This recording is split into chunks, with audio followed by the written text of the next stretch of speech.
consciousness, the final frontier. These are the voyages into the universe between your ears. Our mission: to explore collective wisdom, seek out amazing secrets, and spread the message of personal potential.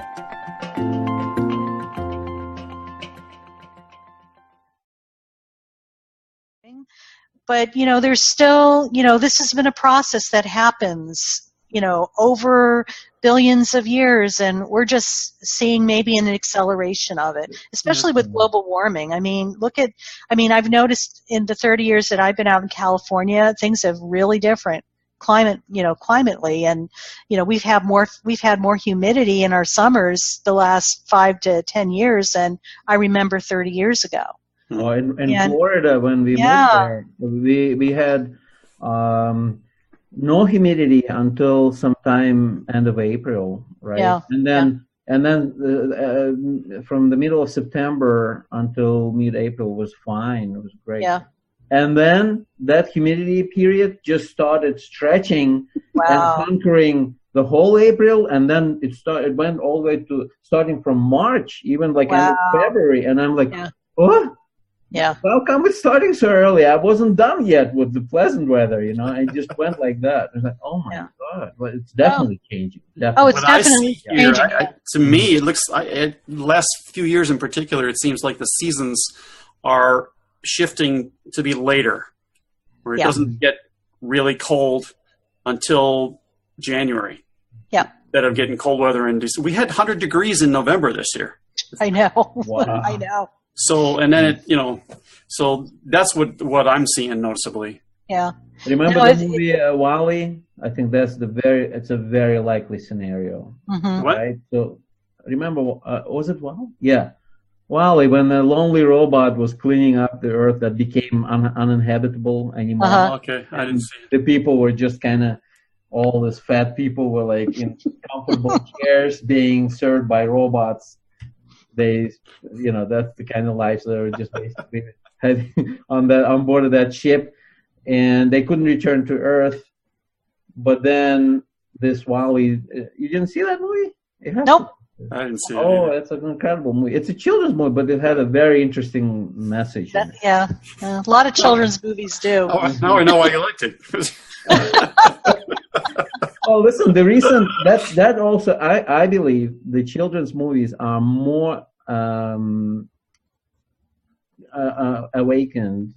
Well, there's a lot. The adults, I think the most successful children's movies and cartoons. Mm-hmm. Yeah, they're for kids, but they also are in very large part, they're for adults. Absolutely. Because there's a lot of subtext. Do you think there's a lot of messages in there that kids are not going to consciously. No. They're just it's a funny little. Look at the doggy, whatever. On some level, they're getting it though. Yeah. But it's definitely adult. They're geared for adults because it's just like there's like a really deep message there, and the adults get it sometimes. Even a piece of it at least has to be in my mind, because not everybody creating this stuff is all enlightened, right? There's people out there just looking to make money. Right. And, if you want your kid to go see this movie 14 times, somebody's got to take them. Mm-hmm. Somebody's got to pay for it, right? And so you got to make it appealing to the adults as well, because otherwise they're going to find an excuse not to go. That's true. Good point. I think that the light workers, let's give them the name, the light workers found a way to communicate and to get through to the mass media through children's movies, because they couldn't make it. They couldn't break the Hollywood, wall. I don't know. There's the commercial enterprise that runs all that. Right? How old is Star Wars? 25 years? 30 years? 30 plus years. You go watch those movies now. It's a whole different experience than what we had when we were, 18 or whatever when they came out. Mm-hmm. You're seeing it from a whole different perspective. There's a lot of messages in there. Yeah. The whole deal around Yoda was, he was not just this interesting little creature that could lift things with his mind. Yeah. There's stuff there. There's reality there that we had no clue. Right. So this stuff has been around for a long, long time. This is resistance. This is resistance is using, basically ways of shielding the messages so that they don't get. We need the spoonful of sugar to make the medicine go down. Well, not only that too. Mary It's Poppins. like, I do too. And see, so that whole message came through a spoonful of sugar to get the medicine. I believe that a lot of times when you go back not only into media like movies and television shows, but also some of the books that were written like 20 and 30 years ago, they were way ahead of their time. But when you go back and revisit them now, it's like spot on for where we are right now.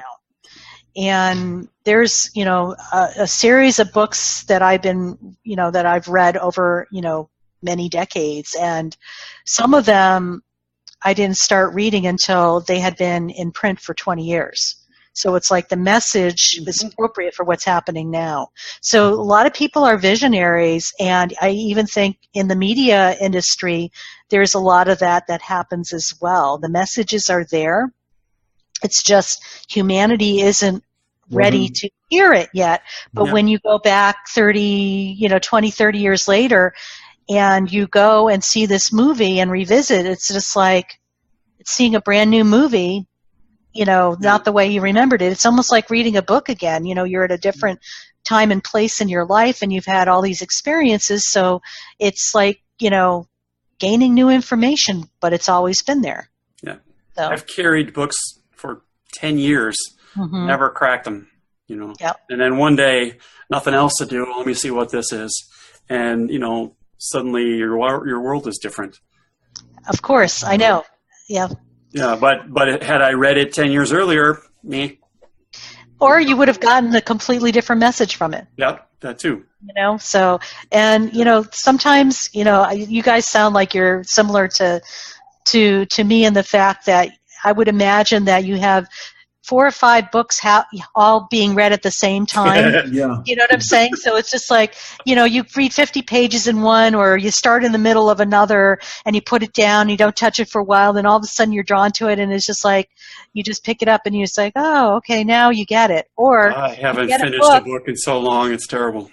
Me too. And it's just kills like, me, but you don't read them anymore. You live with them. You live. There by you go. them. It's an energetic vibration. Exactly. You would pick It's up almost and like put it under your osmosis. pillow and absorb it through the. it's like having a conversation with that author, right? So I'll tell you. You were saying how many of those books were from the past, right? In 1923, this guy, right, the Lebanese guy, Khalil Gibran, right, the prophet. Yes. When I encountered this guy, and I was hiking, and I was like, wow, what's this on Audible now available? Wow. And a very interesting, amazing, charismatic voice artist who I knew from the previous work. And I was like, oh my God, I got to listen to this now, actually, pronounced and spoken, and interesting how it's going to affect me.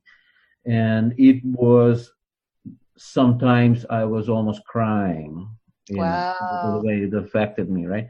And that book, and I was like, thank God Audible has this 30-second rewind, right? Because I basically found myself, I want to do this again, because it had this effect that it went deeper and deeper and deeper, and you almost wanted to celebrate this. And then you had this realization that, oh my God, thank God we have people who could be so like sharp and to the point with their words. It's a really blessing. And then when you think, how is this possible? It's a download. It's a blessing. Yep.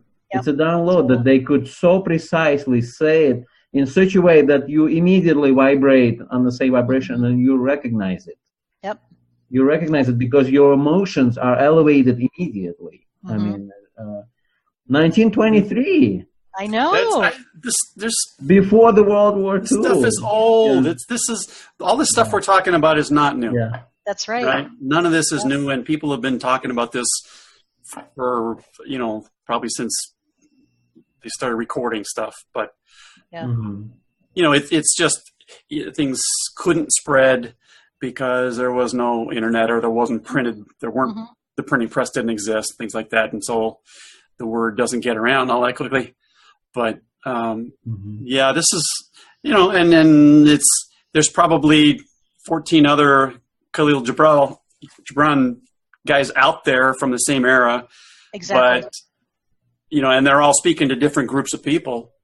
Yeah, with the same, with never heard of them. Doesn't with mean a very, right, yeah. with a very similar message. So, I'm almost, I almost feel too that it's almost like the 100th monkey type of analogy, where on a different island, these monkeys started washing their sweet potatoes, and then, people went to other islands and realized that the monkeys were doing the same thing there as well. So it's like a consciousness, and it's almost like an energetic vibration that gets downloaded with this message. People are getting pretty much a very similar message, and broadcasting it out. It's kind of interesting. Yeah, it happens with humans a lot. It has been happening for a long time. Thomas Edison, there was another guy on the other side of the planet who was working on the electric light bulb at the exact same time. And if I remember the story correctly, very similar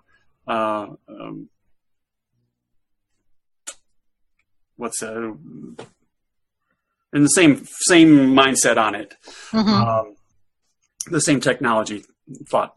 Right. And Edison, I'm not even sure he was successful first, but he had better marketing skills, had better connections, whatever. And so now he's the one we know. Right. Yeah. But it's not even necessarily his method for generating electricity is not the best method. But he got there first. Right. Right. Or he had the political pull to come out ahead. But so people get, in other words, people get inspired, right? It's not a result of actions, right? A result of your mind work. The ideas, the ideation, it's this download, but it's precisely at the point when it happens. People sometimes, like Einstein was saying, like when the idea just gets born, like I downloaded it. It's like it's channeled information. Channel, yeah. Because but there's more than one person channeling. How exciting to get aligned and start getting these interesting ideas, right? Right. So, and that happens. Doesn't it happen to all of us? That here and there, at least every once in a while, there's some pops, and you go, "Oh, never heard of this before." That's good, No, but if you and you do another shot, that's gone. If you periodically, frequently put yourself in that state of high vibration, right, the inspirations happen more frequently. Right. Agreed. Absolutely. Agreed.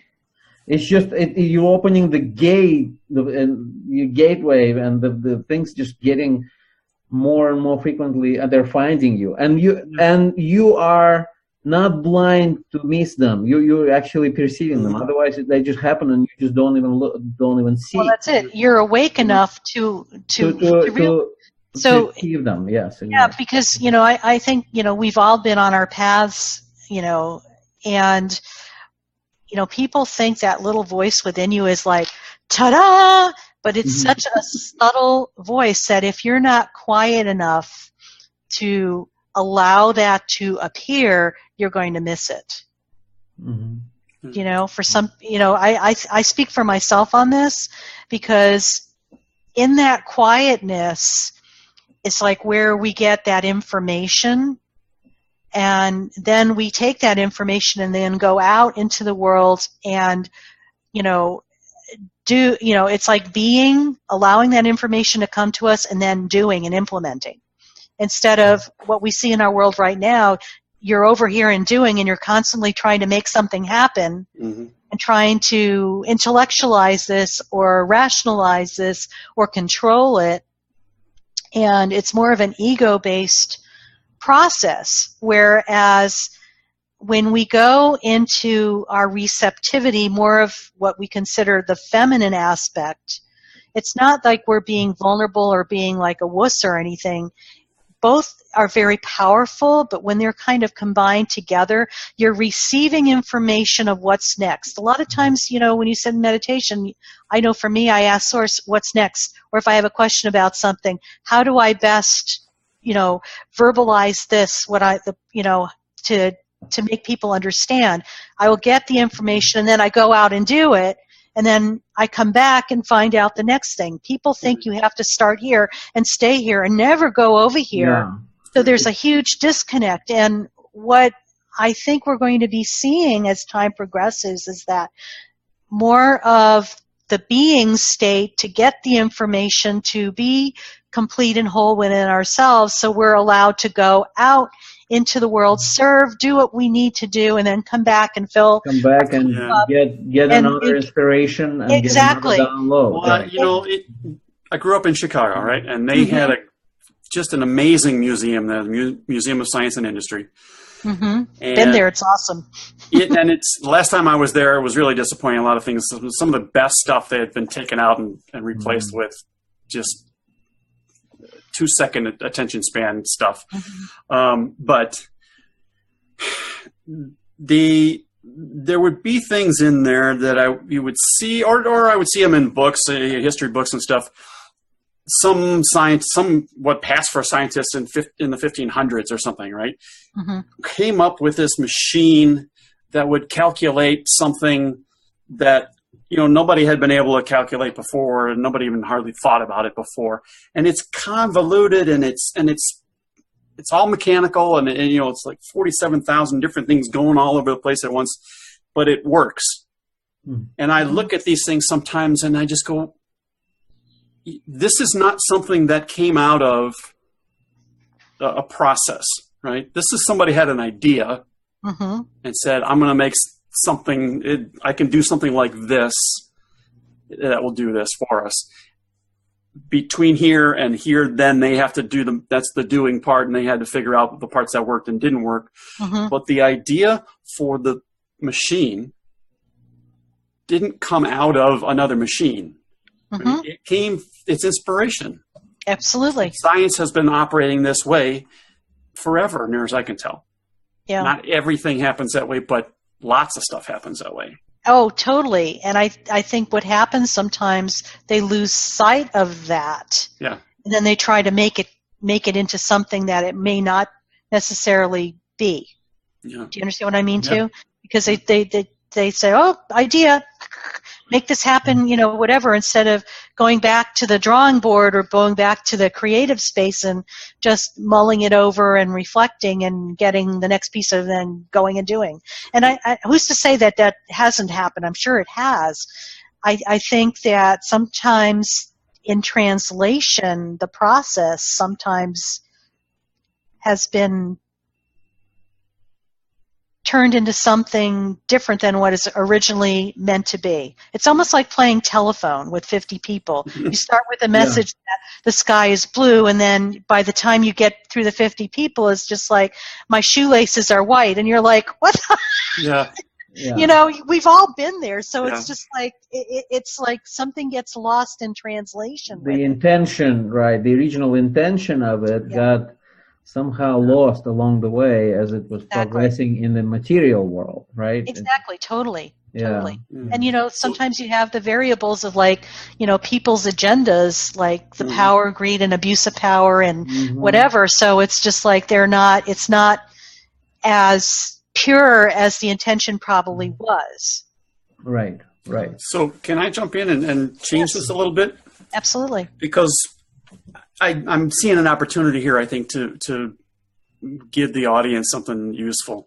What we're talking about is a problem-solving process, right? We have a desired goal, or we got a hurdle that we got to get past. We don't necessarily know how we're going to do it, and the process then is, okay, we're going to go, and instead of grinding our teeth, beating our heads against this. Problem solving is more like in the action world, but I would say. Well, no, hang on. Yeah, but let me finish this, because we're going to this is back to what Einstein supposedly says: you can't solve a problem with the same thinking that created it. Oh, right. Yeah. So you go back, you put it away for a minute, you go back over here, and you take a nap, or you just think about something else, or you just relax, whatever the process is, and you stop the mental, you get out of your head on it for a little while and allow something new to come into you. And then you can go and you do the action part of the idea that came. Absolutely. Right. And so this is something that we all, everybody, can use as a technique, because what's the habit is you go and you just keep banging your head against the wall. Right? But if we stop and back up 10 feet, we might find out that, there's a door over here. We could just open the door and walk through. Exactly. But we just we're like June bugs that just keep smacking against that thing. It's like that's how we get in our own way. Yeah. And it's also very exhausting, and because we're trying to control that. And whenever you're fatigued, exhausted, it's like it adds more stress, and it just keeps building into something, that it's not. So, yeah, I totally agree with you on that. I think that, it's a great way to look at problem solving, and it's so counterintuitive to what we've been taught. We think we need to go out there and keep hitting that pavement and beat it to death. And you're like, it's like that poor chicken is just like, this carcass of whatever. Every bone is broken because you've been beating the hell out of it trying to make something happen. And it's just not that's not the way it's supposed to work. Yeah. It's certainly not the way it needs to work. Yeah. Right? Because we have choices in how everything works. Absolutely. But that's one thing that we don't seem to do very well, is to recognize in the middle of the frustration and the failure to make progress that we're failing to make progress, and say, maybe there's another way. We just keep doing it. Well, yeah, and there's that saying, what's the definition of insanity? Yeah. Doing the same thing over and over again and expecting the same result. Different result, yeah. Yeah, or different result. And so, I think we all see examples of that in our world and society in general. I know I see it a lot in healthcare. As can you hear me again? I just hit my. Okay, good. Is that people think that, doing the same thing over and over again or making a tweak here and there is going to be the magic thing that transforms it. But there's other variables to consider. I mean, your physical well-being is just one aspect, and it's, it's a culmination of your lifetime of the way you think about things, the way you've coped with things, the way you have how you're connected and wired to your higher source. I mean, it all has a play, and everybody, you cannot standardize that and put that in a box to treat somebody. But yet, Western medicine seems to think they can. I beg to differ. I've witnessed something completely different. So, but anyway. And that's exactly where our barbarism is, to come back to this, right? We're trying. He's like a bulldog on a bone. They're still trying to solve problems from the same mindset, right? We are. That created We're changing. them. This is the part you always overlook, is that things are changing. They are. They're never staying the same, even though people think they are. And I think, it's very exciting times. Even though we're seeing contrast, it's an opportunity to clear up a lot of the contrast that we're seeing. It's like, when you shine a big spotlight into a dark area, you can't hide anymore.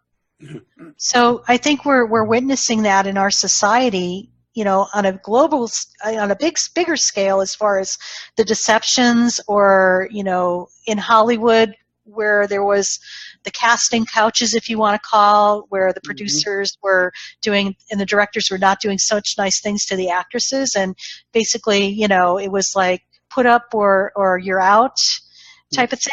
So that's all come to the forefront too. And this is stuff that's been happening forever, that people thought it was never they were safe. It's not anymore.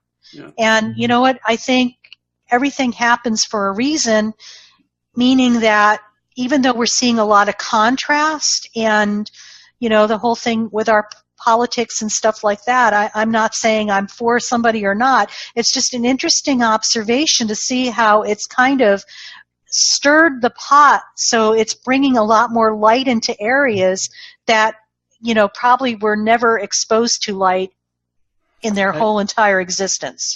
Somebody said, I heard it for the first time recently, and I think it might have been when we were talking to Lisa Winston, but somebody said that, you have to have chaos in order to get the new order. Yes. So you don't, because if the old order works, it doesn't change. Exactly. The only way to break that is there's got to be some amount of chaos in order for it to shake out in a different way. Well, that's another way of saying the same thing. Yeah. I really feel that, there's sometimes you have to have a big upheaval or a revolution in order to see the changes. Look at, historically, the American Revolution, also the Civil War, also, different other wars that have happened as well. I mean, sometimes and even look at the 60s, how turbulent the 60s were, but out of that came a lot of different growth. Right. And all of those things, none of them started from the date that we know them. Exactly. The stuff in the 60s didn't start 1967. Oh, heck no. A group of hippies woke up in the summer of 67 and went, no, it's over. We're changing things. No. That's not what happened. That started in the 50s. Oh, it started even before that. Yeah. So you had the beat poets and stuff and all of, there were, these things start at small roots and just, and they grow and then they reach the tipping point. But in the meantime, we need to just understand that stuff is changing. Yep. And quicker now than ever. Yeah, now it's almost instantaneous. People who are working on their healing journey are healing things like this. My coaching clients are like moving through things that would have taken them decades to move through, like this. And it's done and over, and it's a completely different shift. So, yes, things have accelerated in a very good way. People, if they're really, concerned about, I don't want to have to feel, or, it's like relive it. It's like I tell them, I said, this is going to be a lot easier than you think, and you're going to be surprised how quick it goes. Yeah. And they're amazed, and it's just like, because you're done with this crap. It's not serving you anymore. It's time. Bye-bye. See you. Bye-bye. Have a nice life. The reality is by the time we get to the point where we're really feeling the crisis point, the real pain is over already. Exactly. We've already been through it. Yep. All that anxiety and anguish over what might happen. That's the hard part. And then you give in and it's like, that wasn't so bad. Well, and it's a very telling thing, too, because I think we've all been in this place, too. And like I was saying, I'll speak for myself on this, but I'm sure you could relate to this. It's like we've all hit our walls at some point in our life where it's like, I can't do this any longer. Yeah. And whenever somebody is at that point, I know they're going to be going through a huge transformation very shortly. And it's a very telling thing, and I've witnessed that in my life, but also in other people as well. So when they've hit their wall, I know that that wall is going to come tumbling down, because it's like they're like not done, they are like done. That's the decision thing, right? Exactly. The way I see it is until if they're not saying those words, you haven't made the decision to do anything yet. Agreed. You're still living with it. You're still more comfortable with the known pain than you are with the unknown potential. Yep. And agreed. Until we decide,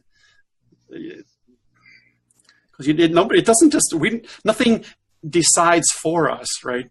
In those situations, we just get more and more pain until we finally have had enough. We come back to this again because we kind of came to this topic again and again in our podcast, right?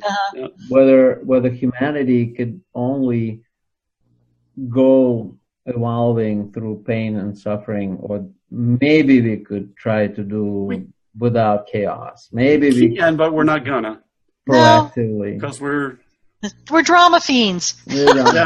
Yeah. That's what we Sheila don't also want said. anything to change, right? Ego says nothing changes, and you can sweet talk it. Maybe it'll work, but that, you know, that's the biggest cosmic joke, because it's like we don't want things to change, but everything's always changing. So it's just like, who are we fooling? You know, it's like, okay, great. Thank you very much. I think we have a built-in desire for change. Yeah. Because of the piece of us that unconscious, a source piece, whatever you want to say, it knows that change is the rule. Right. There is nothing but change. This is inherent, right? Everything is moving. Everything is shifting. Everything. Yeah. And so we want it, but the physical experience here, we have that lizard brain, that ego, fight or flight thing that says, can't change. We're going to die. I would say, being in the technology world, right? Part of what accelerated this a lot, and I should tell you, there is hope that we could do this without pain and suffering. Part of it is because of how many people could now come together and cooperate. You know, for example, crowdsourcing, right? Crowdfunding, ideation, like when people are able to have one conversation from, like, being regardless where you are on Earth, right? And you are contributing, you are able to contribute. People in distant areas could get education from MIT online courses, right? Yeah. So the humanity is kind of like, is able to now solve the same problems that before that, like little islands in some universities were tackling. Right now, the whole community comes together and open source. Oh, don't even start me on open source. Aren't you just making the case for the idea that we are able to make these changes without the kind of pain that I'm always making that case. That's why I'm asking.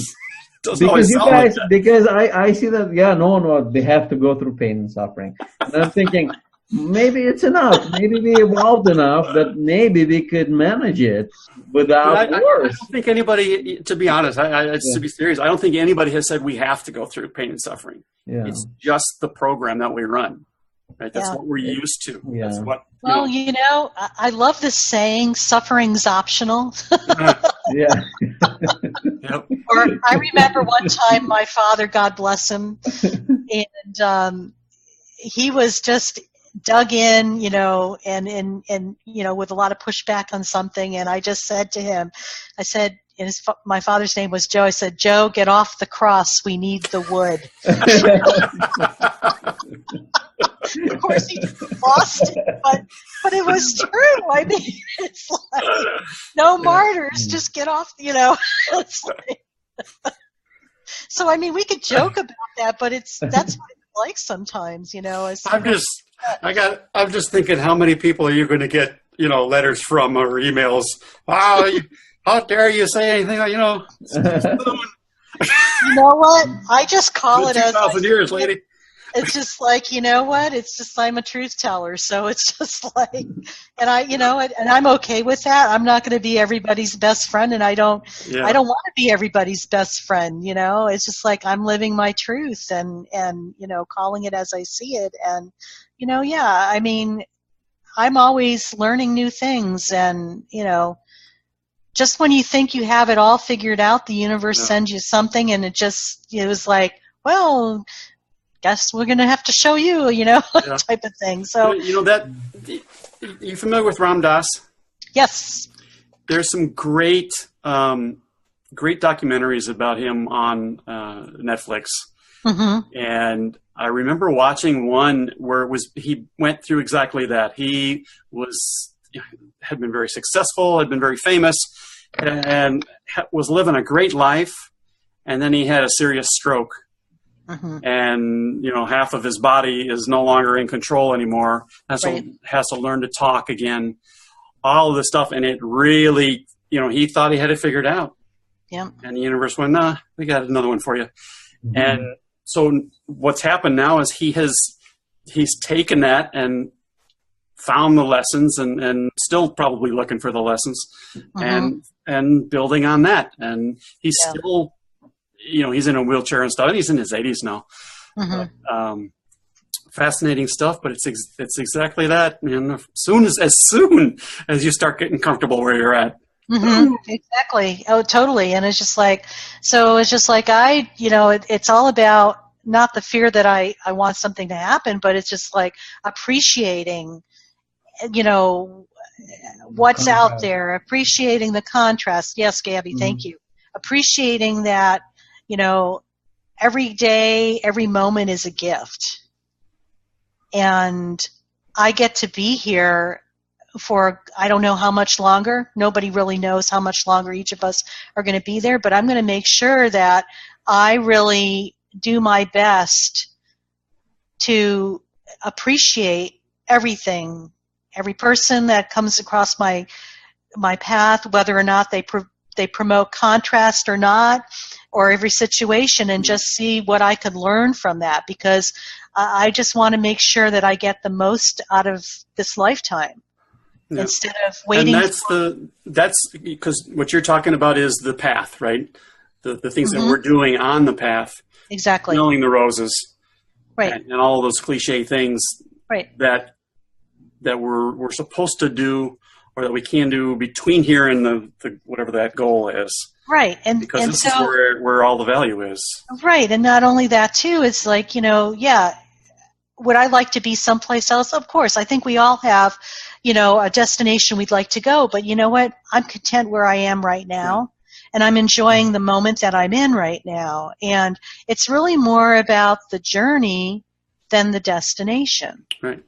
And that's where you get the enrichment, and you meet the most amazing people, and you share pieces of your story, and you get pieces from other people's story that enrich your life. It's just, it's really, it's a plethora of opportunity, as long as you are in that mindset to allow that and receive it. Yeah. And as you're speaking these words, they're like lifting us up, because once you felt this aliveness in each moment, right? This beauty, amazing beauty of life. And then you don't need to go. Sometimes I'm thinking, I don't want to go to a concert. I'm already having a lot of fun. Just looking at this tree, I'm having a bliss right now. No, and it's just like sometimes in that simplicity, that's all you need. Sometimes just closing your eyes and listening to this incredible bird singing from your balcony. It's like, oh my God, this is reality. Yep. And it's fabulous, Totally. And there's beauty anywhere. On the busy street in Manhattan, where all these people are walking around minding their own business. Or not. Totally. Or not. No, Central Park is probably a good place to really witness that. Yeah. Oh, all the thing.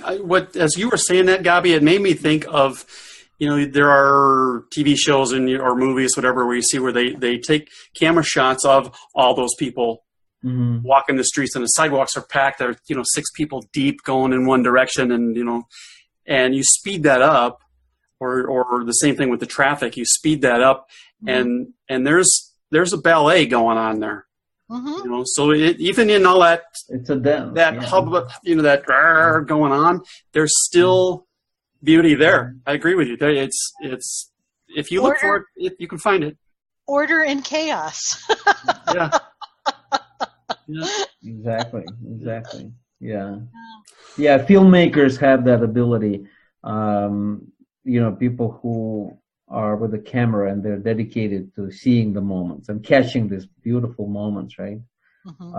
And you were saying on Netflix, right? Those series appearing, right? Isn't that incredible that now we have all this material easily available, right? I recently watched Manhattan Romance. I forget who did it. It was an independent movie. And this is a movie about a guy who is making a film, and he's making a film, and that film is actually later shown at the end. And there was no real plot. That's Dolores. Yes, it's Dolores.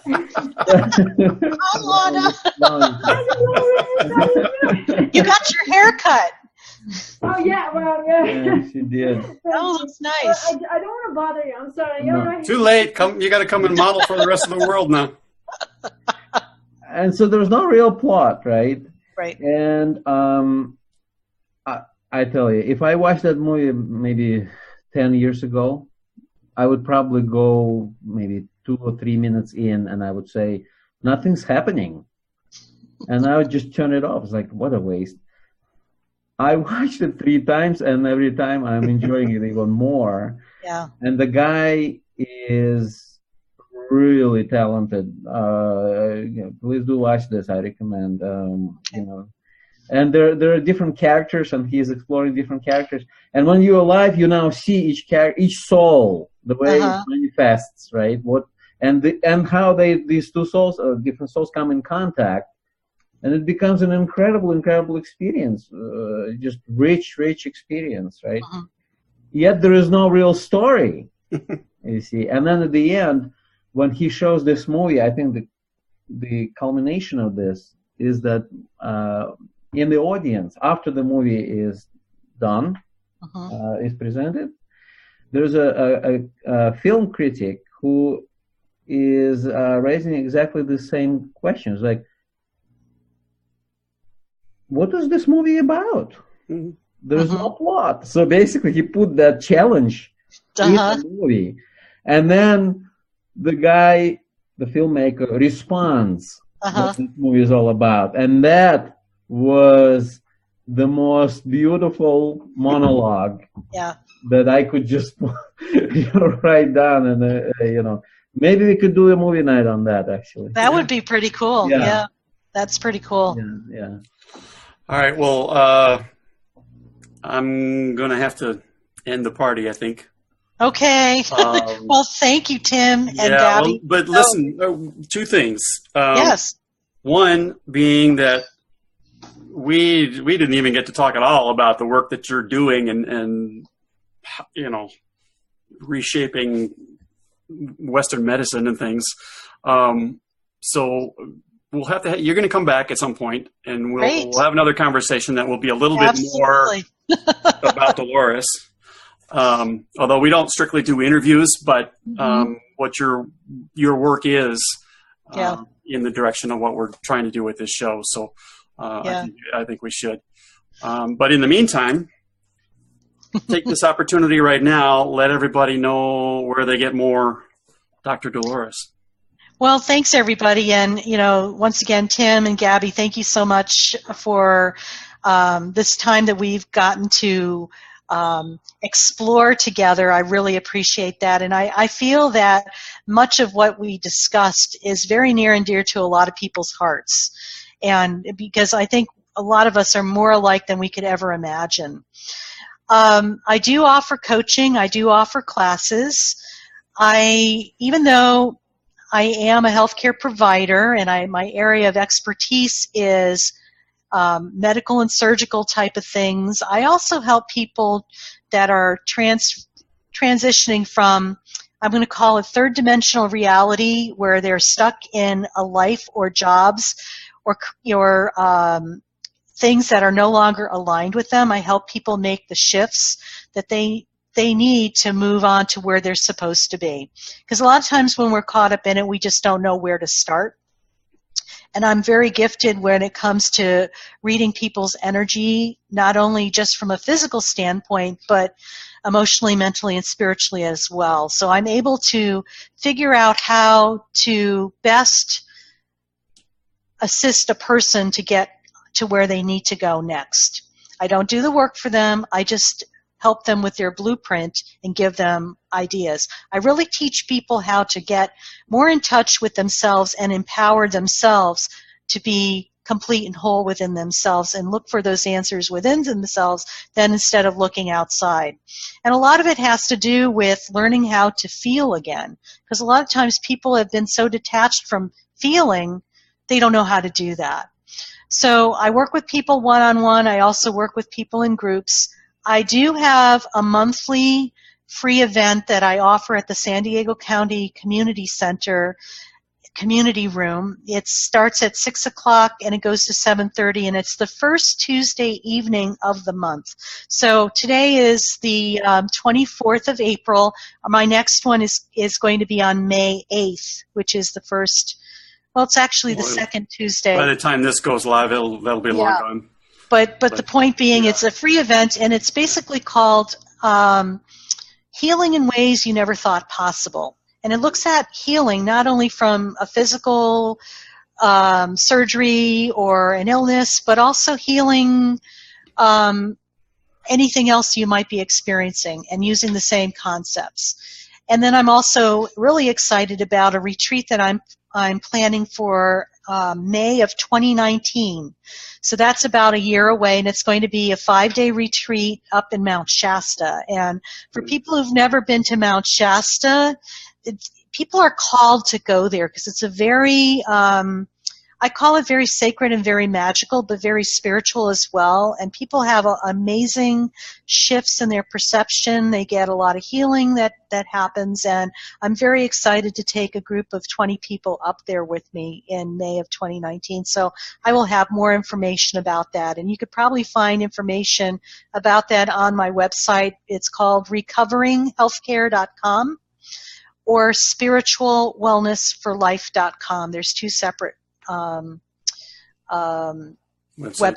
Yeah. And so, and if people are interested in talking to me further, I welcome that. I could be reached at my phone, which is 760-579-2440, and I look forward to serving people in any way possible that they're in ready need to move forward in their lives.